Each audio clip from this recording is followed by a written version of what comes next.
Hey, Dr. Drew here, and this is just a reminder that the discussions here are not a substitute for medical care or medical evaluation.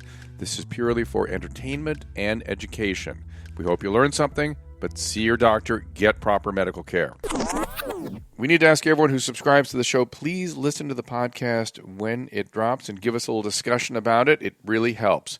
Also, we want to thank our sponsor, Hydrolite. Go to the banner on drdrew.com for details. If you click on the drdrew.com Hydrolite banner, we have a 30% discount for those particular vendors on the Amazon site. Also, a thanks goes out to alliant.edu for those support. A great program, great school. Check them out if you're thinking about training in psychology or you're looking for care. Great place to go. I'll tell you more during the break. Support our sponsors so we can bring you more weekly infusions. Welcome to Weekly Infusion with Dr. Drew Pinsky and Dr. Bruce Heischober. Weekly Infusion addresses medically related topics. It's in the know, entertaining, and everything you want to know about health and medicine. Now may I present to you the very wonderful Dr. Drew and Dr. Bruce. And welcome to another Weekly Infusion. Bruce, how are you, sir? Oh, just peachy. You said you've been practicing your eating disorder lately? Yes, I'm down at 178. Congratulations. People are listening for the restroom noises. How are you attaining your goals? I think you and Adam impressed upon me it's what you eat, calories in, and so I've cut my carb. I'm a carbohydrate addict. I love pasta, beans, Did you have a withdrawal? And bread. I had craving. Yeah. And the craving has stopped. It does. It's just amazing. I will start chipping and I'll fall back in. I'm like a classic addict. Carbohydrates. And then when I cut it off, I get agitated, irritable, discontent, desperate, all the stuff we see with opiate withdrawal. It lasts about a day and a half, 2 days. It's incredible. Yeah. It's something else. I mean, I can imagine that on 10 times and you're really in opiate withdrawal. But we were here in the shadow of the Vegas tragedy, right? I've not really spoken to you about this yet. Do you have any thoughts? Several of our ER nurses were there. At the event? Yeah, one ran through the hotel, got pulled into a room, was locked down all night with strangers, all kinds of. But nobody got injured. But from our area, several people killed. Really? I mean, that's Inland Empire, which is sort of country music territory. Right. Well, speaking of country music, we're going to bring in somebody from Nashville. Dr. Jonathan Metzl is the Frederick B. Rentschler II Professor of Sociology and Psychiatry, Director of the Center for Medicine, Health, and Society at the Vanderbilt University, which, again, our son went to Vanderbilt. I wanted to go to medical school at Vanderbilt very badly. Really? I had my sights set on it. They wouldn't have me. He is recognized as one of the leading experts on mass shooting and gun violence, particularly as they relate to neuroscience and mental illness. So, Dr. Metzl, thank you so much for joining us. Thanks so much. It's great to be here. And you and I spoke briefly on the radio, and so I got a primer on where your head's at with this stuff. Let's just start with where, and by the way, you seem like you're off in the distance there on your mic. If you can kind of move up on the microphone, that'd be great. My mic is right on my mouth. It's much better. But better? Whatever you did, that's a lot better. Okay. How do you start to understand what happened, or what should people be asking? What questions need to be asked that could potentially be answered? Well, I think what we're seeing now is that this is a shooter who really hadn't come to the attention of authorities or mental health practitioners leading up to this shooting, and so I just think that there was a huge vacuum of knowledge, really about his motivations in a certain kind of way. And so I think that what's happening now is, on one hand, we're starting to learn a lot more about the shooter. We're learning a kind of history of controlling issues and spending money and traveling around and buying homes, all these kind of things. And I think really what people are looking for is some kind of answer to the question that's on everyone's mind, which is what would lead someone who was, of a particular kind of personality style, what would lead somebody to act this way? And unfortunately, we haven't really come up with anything yet. And to be honest, as somebody who studies this, I don't know if we're ever going to have an answer. But it's it's definitely been a week of trying to uncover what was really going on in Paddock's life. And let's talk about what's unusual about him. Usually, mass shooters are white men in their 30s and 40s. Is that accurate? I mean, the reason that it's slightly complicated is that the idea, just the definition of what mass shooting is it depends how you define mass shooting, first of all. And so, the textbook definition of a mass shooting is 4 or more strangers killed by gunfire. And if you use that definition, there's really almost a mass shooting every single day in this country. It's just that most of them don't get reported on the news because it's not what is the case in these more spectacular mass shootings, which is usually an angry white male shooter killing white victims. Those are the ones that kind of come to our attention. And so this idea of kind of the psychology of the mass shooter, I think we should, of course, address that question, but it's more complicated because I think we have to first address what really we mean by mass shootings. And really what we mean by mass shootings is this subset of mass shootings, which are these spectacular, high body count, innocent victim kinds of shootings that have happened, in movie theaters and schools and now at concerts. And so in that regard, I would say on one hand, there are some similarities with this shooting and the other ones. I mean, Paddock was a loner, somebody who had amassed a lot of weapons, had a particular controlling personality style, had a temper, but none of those things are predictive of who's going to go shoot somebody else. And so, the flip side, as you suggest, is that there was nothing that jumped out that said this guy's going to go murder anybody. He apparently didn't have a history of crime or cruelty or gun violence. And so in that sense, it does feel like this is a very particular crime that people are just struggling to get to the bottom of. And it's older, too, that it happened in his 60s. It's sort of weird, isn't it? Incredibly weird. Yeah. Incredibly weird. And that's what made me think about medication and medical problems triggering. In other words, you got this guy with these predispositions, and they never fully manifest when they normally do, normally in quotes. And then all of a sudden, boo, at 65, he pops up.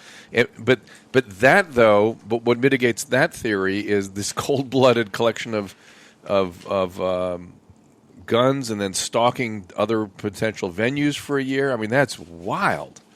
Right. I mean, the answer is going to be somewhere in between. I mean, maybe there is a medical answer that has to do with maybe there was some kind of brain process going on. Maybe he had developed some kind of addiction that people didn't know about. And if we find that out, that will be some part of it. Yeah. There doesn't seem to be anything. I was on a talk show a couple of days ago, and they kept asking me that he had a prescription for diazepam. Right. Yeah. Could that have contributed? And I'm like, there are 5 million people on that medication in this country, and so there's nothing here that's really predictive in that regard. Diazepam usually goes the other way. I disagree a little. Valium builds up; it has a long half-life, and this guy was drinking heavily. Now, he was? Yeah, he was drinking heavily that day. Yeah, right. But I mean, when you drink alcohol and have Valium, but hang on a second. That doesn't account for why he's stalking other sites and scouting and accumulating weapons and stuff. I understand that's how he maybe got. And he did have it that day. And he did have an addiction and gambling. In the brain, I think there's similar areas for. And he was obsessive. Yeah. He was controlling. He was probably sociopathic. Right.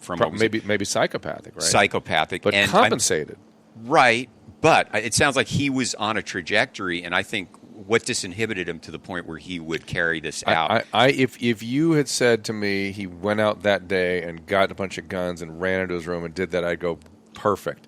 A year of accumulating the guns and stuff? A lifetime. And also, a lifetime of accumulating the guns. He'd been amassing this arsenal for a much longer period of time. But stalking the sites and things. Right. It sounds like there was a fantasy component to it. I think stalking these places, people are saying, well, he's looking for contingencies I wonder if he had the fantasy of doing it and he didn't get to the point of acting out until he got the meds and the alcohol. And then gambling's progressive. It's a progressive addictive disorder, and it goes along with.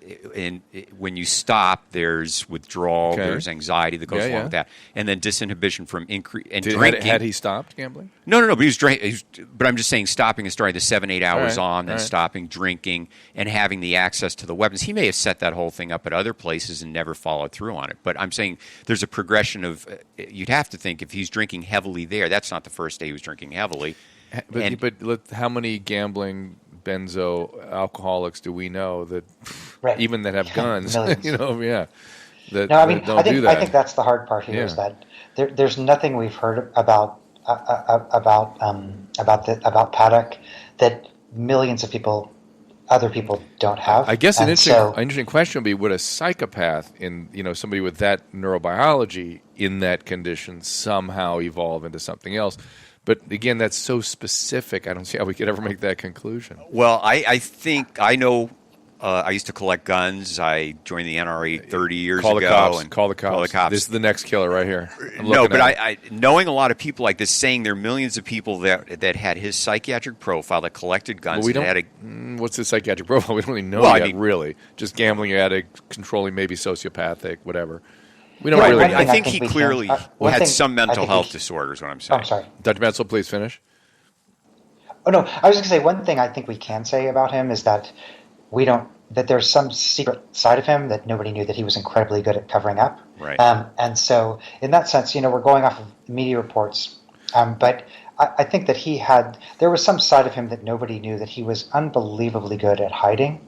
And I think that's really where the answer is going to be. He was accumulating guns for a long time, but it wasn't just that. There was, somebody like this, they have to function in society to a certain point. And so there was kind of the public part of him that he was obviously good at even telling his relatives about. But I think that there's some secret life about this guy that we don't know. I know you can't go by media reports, but the reports of him laying in bed and his wife talking about him screaming about God and just having, it sounds like there was a tremendous amount of internal angst that he was trying to control and that didn't come out in public. But I'm going to bet, if I were betting man, I'd say he's a compensated psychopath. Right. That he probably hid the psychopathic piece, and there was a deep, almost perverse fantasy attached to killing people that he probably cultivated since adolescence. Right. But again, why in his 60s? I guess you could argue the gambling and the alcohol. If you had a patient that was drinking heavily, and that's not this guy, it's a progression. So, and Valium, to put somebody on Valium in your 60s, your biology changes. As you know, in elderly people, it's got a 45-day half-life. That stuff will build up. And I asked for the dosing. I'm trying to get it and figure out what the dosing was. 5 milligrams a day. Is that what he was getting? No, I'm saying, but that's a low dose. But I mean, that would be. So I'm just saying. Now, do we know that he was given a daily dose? We don't even know that. See. No, but I mean, people that are compulsive, gambling. Now, he's a gambling addict. There's no way around that. Well, and he was drinking heavily, and that wasn't. And that day, they smelled alcohol in his breath shortly before he was getting his hair cut. So this guy had a blood alcohol level, and he had Valium in his system. So. And this guy was smart enough to plan one of the most horrific crimes in the history of this country, and nobody knew about it. And so I also think that he was very smart at covering his tracks, and I would bet that there are crimes in the past that we don't know about also. I mean, this is somebody who was very good at covering things up. Let's talk about, that's the interesting idea we've not thought about. Let's talk about why white men, do we think? Do we have any theory why that is? Let's talk more globally about mass killers and who they are. And we'll satisfy producer Michelle. I had a piece in the Washington Post about this the other day, and so there's two levels to that. I mean, one is how differently the piece I wrote for the Post 2 days ago was about how differently our country talks about shooters depending on their background, and so this question of the individual story versus the cultural story is one that is very particular, I think, depending on who the shooters are. So partially there's a different cultural response. And then this question of kind of why white men, really I think that's the $1 million question. And not to answer a question with a question, but part of the issue is what is a mass shooting representative of, in other words? Why is it that just a tiny fraction of gun owners would do this, right? And so, in a way, I think the trick is you don't want to say mass shootings are representative of white men and factors like that. But I do think that there are cultural mechanisms that enable white men to go, at least what we were just talking about, under the radar of suspicion to get to this point. For example, I think given that I think it would be hard for somebody who's not a white man to amass an arsenal like this, for example, without garnering a particular kind of suspicion. Other people who write about this have argued things which, take it or leave it, but things like toxic masculinity is one of the theories that kind of goes around. But if you just look at the kind of cultural discourse around white men and guns, it's harder to see. I mean, I guess the issue is kind of getting to that point. Would somebody else be able to amass 40 or 50 guns without drawing the attention of pose. So that's one issue, the ability to mask the guns. And Bruce, I proposed a theory to Dr. Metzl last time I spoke with him, which was that this country attracted psychopaths. Historically, the frontiersmen and the people that would go across the ocean to come here those are people at least narcissistic, if not sociopathic and maybe psychopathic. Certainly, the guys that got in a wagon and just cruised across the country had some personality stuff going on, right? I mean, wouldn't you bet that? The Australia thing, where there was a large. Well, that's what I was going to say. The only other country to have that heritage of a frontier is Australia, and they had a problem with this too. So, isn't that interesting? Yeah. So, I think that you Dr. might have Metzl, we're going to do a theory. We're going to do a study on this, Dr. Metzl and I, on the genetic heritage of frontiersmen. I'm sure that, and the proclivity for mass murder down the line. Well, there are people who are doing genetic studies on mass murderers, so it'll be interesting to see where that goes. There's a study on Adam Lanza's DNA right now that's going on. I feel like our country is full of such hybrids that it'll will be interesting to see. But again, it gets back to that question of what larger claims can you make about these shootings that are horrific but statistically so rare in relation to other kinds of gun violence. But rather than characterizing one, it seems like people want to understand there's one type of person we're going to figure out does this, where there's probably going to be many profiles of who would be at risk to do this. And and a lot of it has to do with mental health. I was listening to Fareed Zakaria on CNN today, and he started out by saying, let's totally trash the mental health issue and let's look at this as gun violence. And I couldn't understand, why that approach would be taken, because it seems like each one of these you have to take into account. With the Columbine shooters, those kids they had their own. There was drugs. They had a belief system that involved the occult, and death was a place they went where they would reign. And remember, Drew? We remember talking about that 20 years ago. And then the kid in Newtown had definite mental illness, right? And right. No. It's not that people. I mean, honestly, of course there are going to be mental health. I mean, if you look back in the histories of people who slaughter innocent civilians like this, it's not surprising that there are mental health issues. There has to be. But think about we also lead the industrialized world in gun suicides, for example. And so, does that speak to the wide prevalence of pathology? Is this something that's happening in people's brains, or is this also an access issue that many countries have the same level of psychopathology, but what we have in this country is an easier way of connecting kind of a disordered brain with the means to do something about it? Well, I work in an emergency room, and I'll tell you, I was at a trauma center. I'm not now, but on a daily basis, if there was going to be a gunshot wound, it would be gang-related, and it was predictable, and it's predictable today, and yet I don't hear the same analysis and hand-wringing over the thousands of daily, or however many a year, people are shooting each other and have guns that are not licensed. So what about the mentality of the gang? And there's just every day, it was something I saw. Yeah. I mean, what's hard for me is that I feel like we've come to a point in this country where the message is because it's complicated, we can't do anything about it. And as an expert, that's kind of where I get frustrated, because I do think that we can do things about it. I don't think we're helpless about this issue. It's a more complicated issue than the answers that we want to give it sometimes. What do you recommend? I think gun violence is a community issue. I think that, the studies that I get frustrated about are ones that say, oh, we tried just this one thing like background checks or gun buybacks and it didn't work, and therefore we can't do anything about it. And I think that the interventions that have been the most helpful really across the board have taken gun violence and gun suicide in context, not just about particular policies that regulate sales, although, certainly I feel like, we've made cars safer by making people pass a test and get insurance and things like that. So I don't think there's no role for regulation. But I also think that involving communities, involving the police, I think that the best interventions, even in, as we were talking about before, like kind of high high gun violence, gang-related areas, even then, getting community involvement, police involvement, member involvement, I think those have been shown to be very effective. I think it kind of comes up against this idea, this kind of gun mythology that it's totally individual and us against the world. I just think that ethos makes it harder to see that gun violence really is a community problem in a way.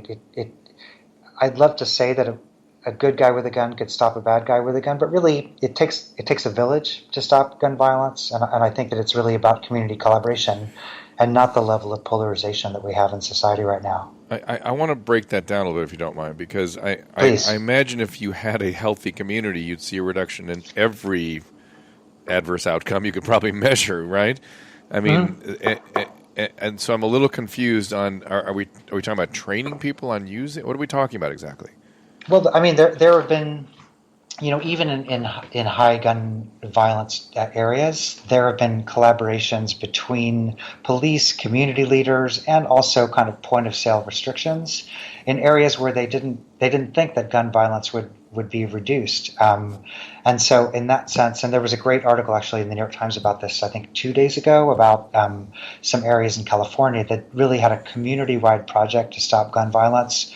That would be one model. What is the goal of that, though? I mean, is that like teaching people to? One thing I have noticed that people that have guns that are properly trained are like stop wanting to be around their guns. You know what I mean? They feel like, oh, this is a big responsibility. Right.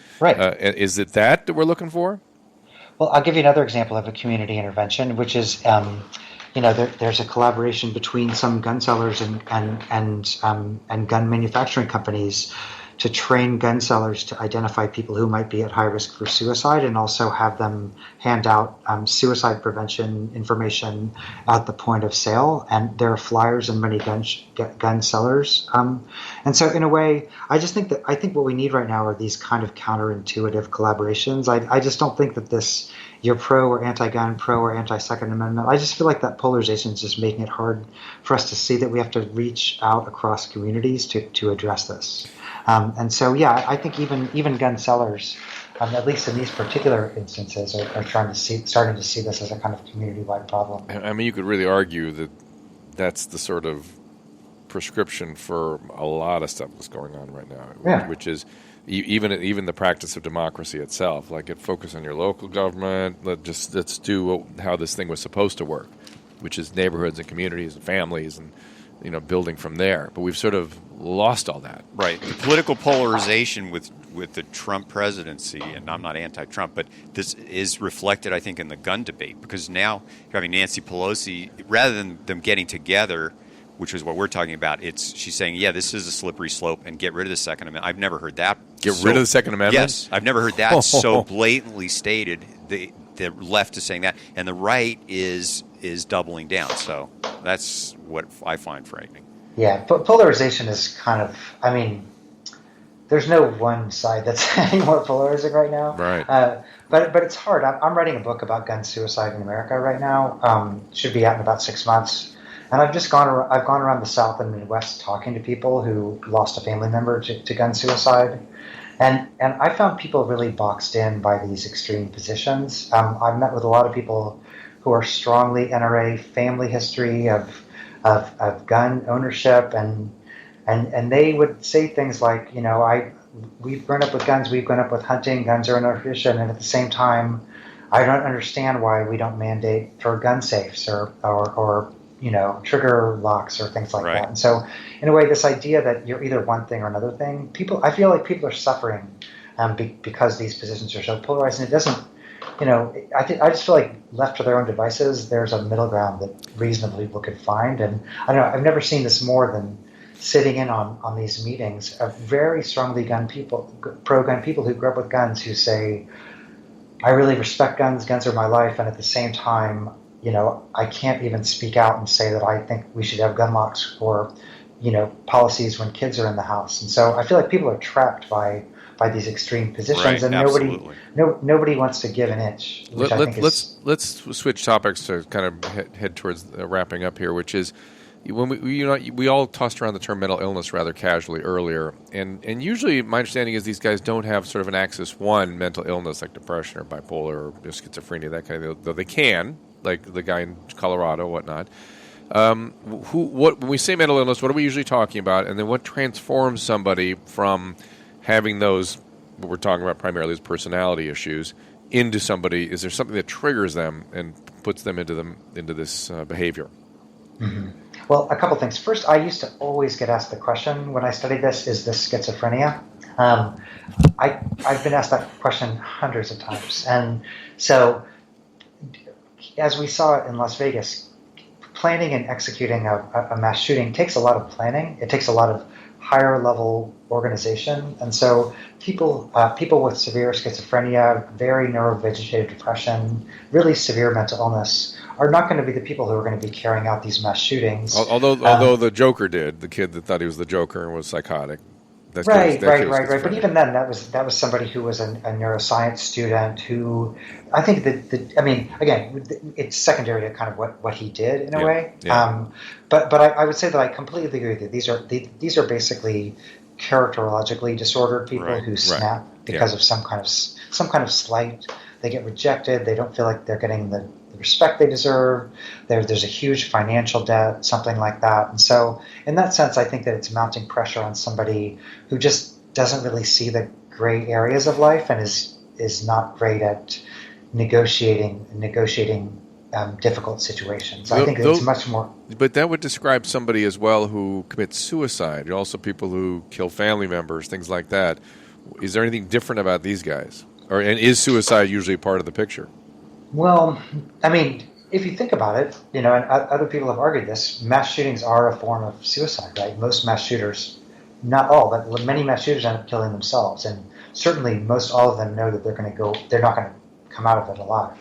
And so there are a number of people who study this that call mass shooting for the shooter a particular form of kind of public suicide. And so the answer to your question is yes. People have looked at this and thought about it, and it's kind of like bring everybody down with me in a blaze of glory. Yeah. And so in that sense, people have made that connection. Yeah, in a weird way, it's envy acted out through suicide.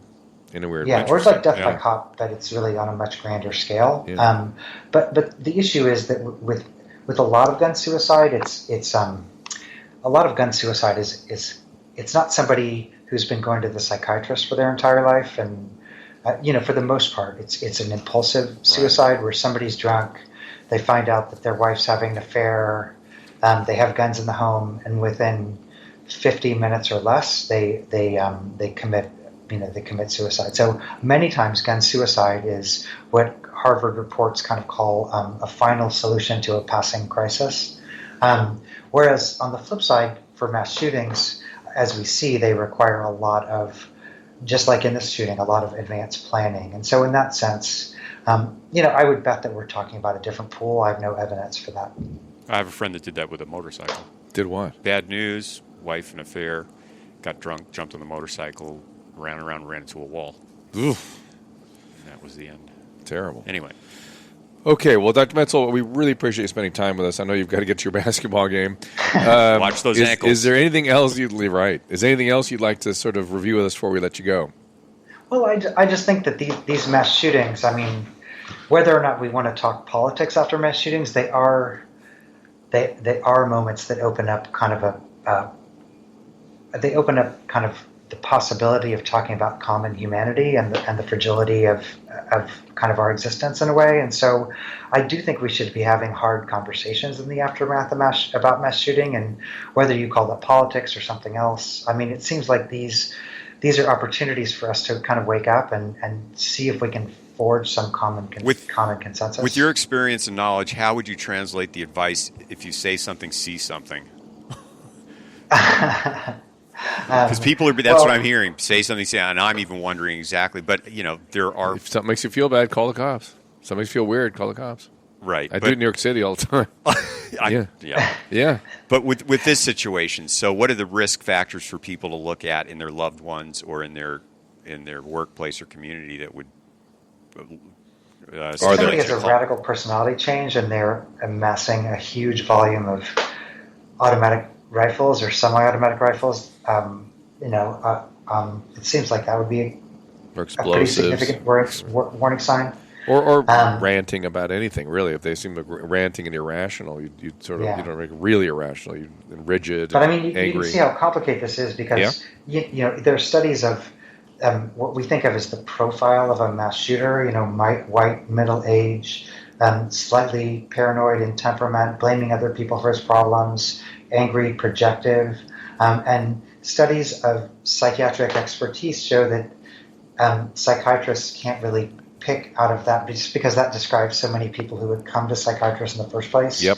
There's no method for psychiatrists to pick which of the 1,000 people who fit that profile are going to go on to hurt somebody else. And most people who fit that profile just rant and rage in private. And so, unfortunately, there's nothing predictive about mental health expertise. Well, this may be my own insanity, but my barometer of societal anger is driving. And I drive a lot in LA, and there seems to be the road rage, just the aggressiveness of driving and anger, and I wouldn't limit that to white adult males. No, it's everybody. And I've never seen anything like it. Just driving here today, seeing people angry, aggressive, cutting in and out, taking risks. So I don't know if that's a societal barometer or not. It is a good one. I think it's not a bad one. But it is, back to Voltaire's advice at the end of Candide, which is cultivate your own garden, which is what Dr. Metzl is saying, which is look at your own community, look at your own family. That cultivez nos jardins, our gardens. That's it. And I think that's wisdom for the ages. And if we could just do it, I think that's not something that's going to go wrong. All right. Here's my too much deductive reasoning, not enough inductive reasoning. Well, let me just say one final thing, which is, in a way, I agree with the comment before that this would be easier to understand if we just thought that somebody snapped. Right. The terrifying thing about this is these are never instances of somebody snapping. These are instances of people meticulously planning these mass murders. Yeah, so in a way, I'm not much of a. This isn't road rage. I'm not much of a fan of the construct snapped. I just don't I don't see that really. I mean, I see somebody snapped and hit somebody out of a rage makes snap, but rage doesn't go on and on. Unless it's in a manic state or a psychotic state or something. So, Dr. Metzl, thank you so much. Is there a website you'd like people to refer to if they want to read more? Yeah, all of my written materials at www.jonathanmetzl.com. It's JONATHANMETZL.com, and all of my writing about guns and gun violence and mental health is all there. All right, my friend. Thank you so Thanks much, and we will put that up Thanks on the so website. Much, guys, anytime. And we'll take a little break and be right back. All right, it is fall and your immune system is about to get tested, everybody. Not only does the changing weather mark the start of cold and flu season, it's also back to school time when kids become walking petri dishes. While catching something may be inevitable, there is no excuse for letting yourself get dehydrated in the process. So when you're wiped out with cold or flu, the first piece of advice always to drink plenty of fluids, but we seem to forget that. Now, once you've started feeling dehydrated, it's already too late for water or sports drinks. Rapid rehydration requires the proper balance of sodium, glucose, and water, and nothing gives this like Hydrolyte. Hydrolyte's formulation is based on established, proven science, and it is the simply best rehydration product I've found in this country. Hydrolyte comes in great flavors, orange, berry, lemonade, and it's available in a pre-mixed drink, powder, or what I prefer, those effervescence tablets. You just drop them in a glass of water or a bottle of water. Off you go. It's like your own portable IV, but you can do it enterally. Compared to sports drinks, Hydrolyte delivers up to 4 times the electrolytes with 75% less sugar. Hydrolyte solutions are appropriate for all ages, and each bottle or package includes easy-to-use, easy-to-follow instructions. You can find Hydrolyte at Rite Aid or online at Amazon.com. And for a limited time, our listeners can save 30% on Hydrolyte. Just click the banner on our site, drdrew.com, 30% off. Great deal. Do it. Well, one of the great parts about working in recovery is seeing former patients successfully move on. And I've had patients that have come up to me years later and shake my hand and say, you know what, sometimes people are kicked out of treatment.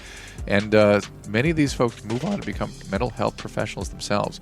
And, of course, the field of psychology is vast. The need for competent practitioners is huge.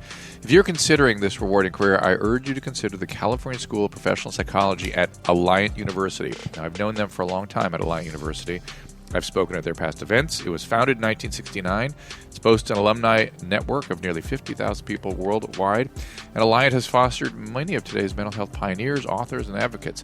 CSPP at Alliant University hosts both on-ground and online programs in business psychology, marriage and family therapy, clinical counseling. They also offer APA-accredited doctoral programs in clinical psychology.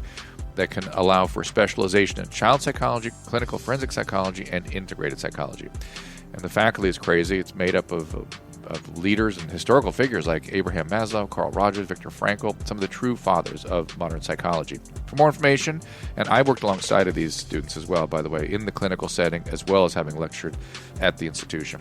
So for more on the California School of Professional Psychology, CSPP, at Alliant, click the Alliant banner on our website or visit Alliant, ALLIANT.edu, alliant.edu. All right, we're back, and I want you to explain what you were talking about inductive and deductive reasoning theory. Too much deductive, not enough inductive? Well, I'm just saying, I think with deductive... What? Don't mess with your mic. Oh, okay. Susan, I'm an amateur, you know. I'm a rank amateur. Thank you. So, no, I think my understanding, deductive reasoning, it's sort of like if all... I forget it. So A leads to B, B leads to C. It seems like you're more simplistic conclusions, whereas inductive reasoning, you're saying there's not an absolute that you're going to arrive at, and you're more likely to look at multifactorial causation. That's my understanding of. And it seems like there's more of a deductive reason. It's like, well, this leads to this, then this leads to this, and if it leads to B, B leads to C, then A leads to C, and it's like it's much more complex than that. Right. That more holistic, at least, a more holistic kind of logic. Right, and the more news reports I listen to, it seems to be oversimplifying, trying to sort out. It's like today listening to this thing where let's take mental health out of this and let's look at guns. And that seems very dangerous because you're going to spend time and energy and resources without looking at, like what we were just talking about, is having a more holistic, community-based, realistic approach. But with the sides hunkering down, and just, I'm afraid I'm going to lose the Second Amendment. Let's take away the Second Amendment. Yeah. It creates it's so stupid. Division. Yeah. It's just so stupid the way they try to get things done, which is by just shielding their positions. I don't understand it. I don't understand what they think they're doing. But anyway, I think it's not, however, an unuseful exercise to look at guns absent mental illness. By the same token, absolutely. Yeah. By the same token, it's a good exercise to look at mental illness absent guns. I mean, that's okay. It's okay as a thought experiment. The problem is it fuels all this political BS. Right, but the NRA is way out there. I know from being a gun advocate or collector before, and when you shoot a gun, when you realize the power and the danger that is you're giving control, to have locks and gun safes and more reasonable limitations on them getting out of your hands. And how does somebody? I thought there were laws that tracked how many guns you bought. I guess maybe that's in California. You can only buy one a month. Or maybe they don't track them the way they're starting to finally track opiates, for instance, here in California. Right. They need to track them better. I mean, that'd be a reasonable thing too, right? Oh, absolutely. Put some sort of tracking system, some sort of... Right, but these guys are talking about, assault weapons. I mean, an assault weapon is just a hunting rifle with some fancy stuff on it. Yeah, and then a silencer is... They're looking... These guys are watching these old movies where, they're getting their information from pop media. The other thing I don't understand, Hollywood is so liberal and against this, but when you go to movies, the gratuitous gun violence I see in movies just scares me, and the unrealistic portrayals of what guns do. It's just, I saw, when I'm Wick or any of these movies, it's just how many people are shot, and then they get shot in the abdomen, and then they get up and they go to the hospital, and then they're out the next day. Yeah, or I like they just pull the bullet out and now they're fixed. That got it out. Now we're fine. Well, where most medical portrayals have gotten more realistic, like resuscitation. I mean, you watch Adam, whatever it was from the 70s, Adam 12, right? And some of the ER scenes I see there are just laughable. Yeah. And now you watch some of the shows, but the thing it's just as bad as a John Wayne Western. Let's pull out the bullet is just Hollywood's portrayal of gun and gun violence, and it's permissive. Let's see these guys. And again, it's the middle of the road. It's like it's okay. Movies and gun violence in movies don't cause the problem, but it all needs to be, I think, looked at more responsibly. I like you said, you're noticing the accelerated aggression right now. I'm not super hopeful in the short term. No, I don't think. I don't know how. I don't know how else do you get things done right now except by having a wrecking ball walk through the government. Right. on either side. Well, I think Reagan was right. I mean, the government's the problem, and I don't see it.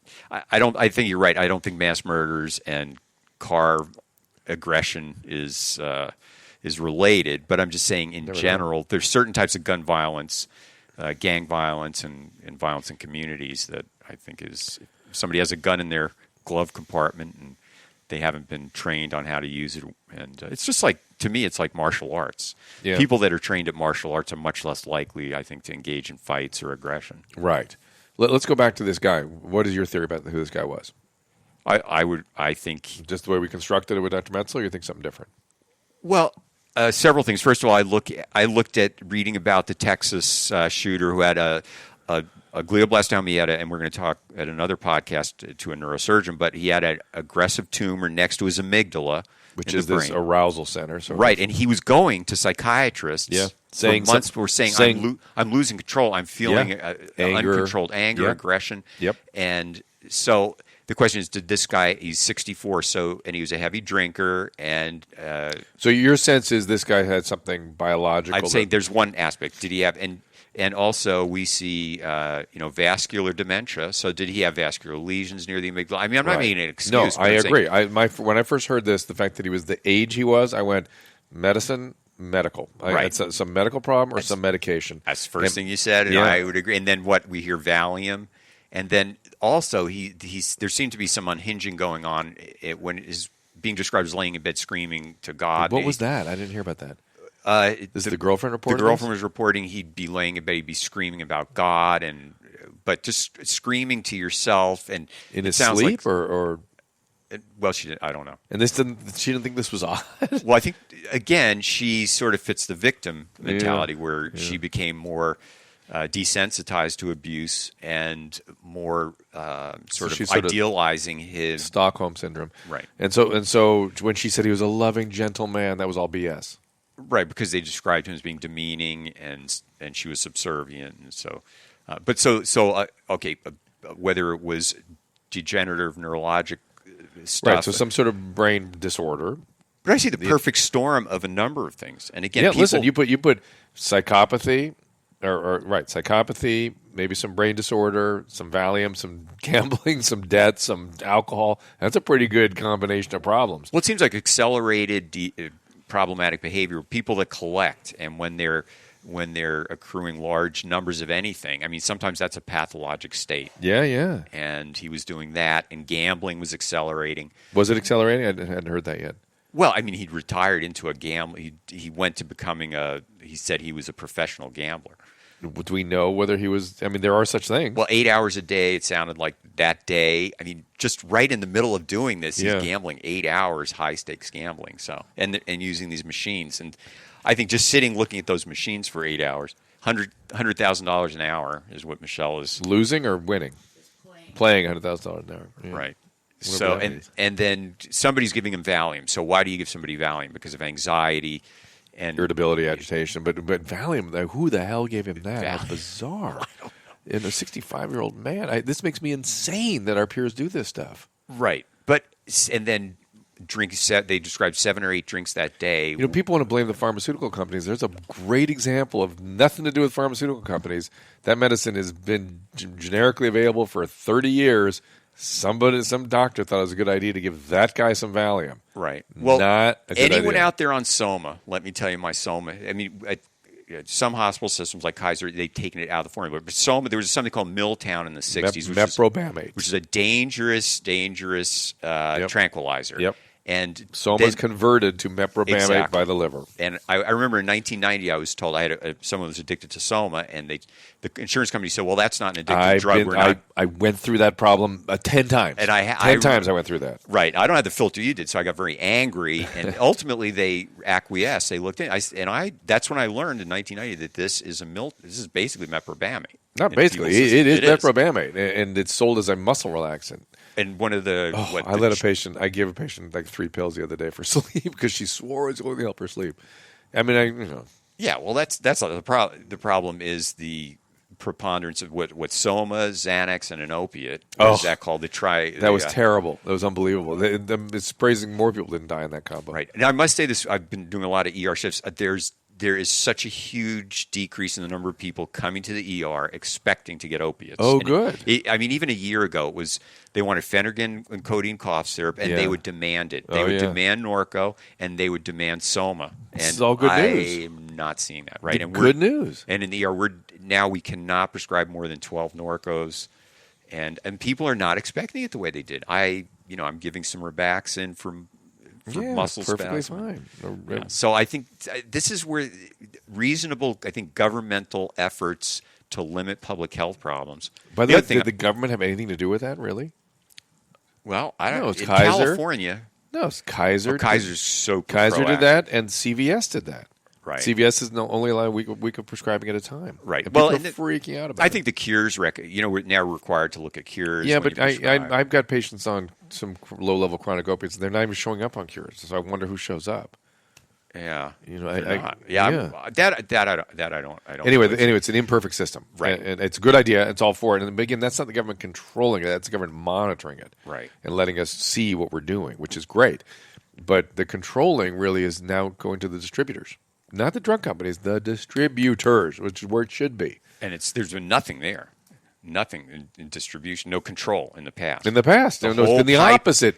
The opposite, my friend. Pain is what the patient says it is. The fifth vital sign. If you're not treating it, you're going to go to prison, was the threat. Some physicians were sued. There were lawsuits. Yeah, I'm working a documentary on that. Not malpractice suits, criminal and civil suits. Right. For inadequate treatment of pain. Right. That was held over our head all the time. And I'll tell you what, I don't want to get into it, but the Department of Health used to scrutinize stuff. Hospital administration used to scrutinize stuff. My patients were all unhappy. They were this unhappy face on the spectrum of how happy is your patient because they were in drug withdrawal. And then they would stop talking about their pain 5 days later. They wouldn't even talk about it. And they would look back in their withdrawal and just go, oh, and it was kind of uncomfortable. Anyway. I think that was it. Yeah. So the other thing we got to talk about some of public health emergency medicine, which is mushroomed. It started in places like Boston Medical Center or Boston University, but the nexus of what's going on in the community and people that are health professionals is the emergency department, and there's more and more emphasis on intervention, primary, secondary, tertiary intervention. We see people coming in accidents under the influence with mental health problems and connecting them with providers and these and especially with opiate issues. You'll hate to say, I think Yale has a program where every ER resident has to prescribe Suboxone. Fantastic. Has to be able to. Beautiful. Well, no, detox to get people into treatment. They just do it 3 days. Yeah, that's fine. Right. That's fine. I have no problem with that. I just had to throw that in there. So. Thank you. Yeah. But the point is they're intervening before they get intervention to the ER? through they're connected to programs that you're trying to prevent the behavior, intervene in the behavior, and then treat the outcome. It's shocking the way medicine's supposed to be practiced. It's taken decades. Shocking. If you didn't know already, we have a YouTube channel. Go to YouTube/DRDREW, YouTube/Dr. Drew. See the live videos and podcasts there. Subscribe, and you'll get it when we go live. Find the channel, get the videos today, but also be sure to download the podcast and listen to them as well. We appreciate your listenership. We appreciate your support, and we'll keep this thing going as long as you want us to. All right, listen, that's it for this weekly Infusion. Bruce, thank you. This was an interesting conversation. Thank you, Dr. Metzl, and we will see you next time. Remember, you can find all these podcasts at drdrew.com. The Dr. Drew podcast, the This Life podcast with Dr. Drew and Bob Forrest, and the Adam and Drew podcast, which is available 5 days a week. Find them all on iTunes and rate us 5 stars. Subscribe and get it first. And if you're really happy, click on the Amazon banner at drdrew.com to help support the show. We'll thank you for it. If you join the email list via drdrew.com/contact, we'll send you a weekly Infusion newsletter with Dr. Drew's news. We're so grateful when you get in touch. We read all your emails and we'll bring you the subject matter you want to hear about.